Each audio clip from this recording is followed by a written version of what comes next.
আইটেমগুলো আমার ভালো লাগে। এটা কি? এটা কিসের? এটা এইভাবে লেখা যাবে মনে হয় মেশিনের ভিতরে। মেশিনের ভিতরে আমার মনে হয়।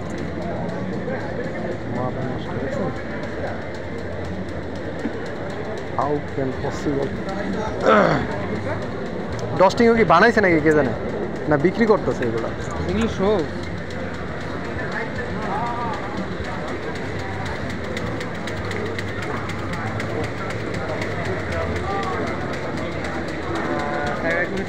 আচ্ছা এগুলো যেগুলো যেরকম এফএমসের অ্যাক্সেসরিজ আইটেমের মধ্যে, আচ্ছা যেগুলো কিনা হয়তো আপনাদের কোয়ারিতে আছে বা আপনাদের টায়ারের কোয়ারিতে আছে, সেটা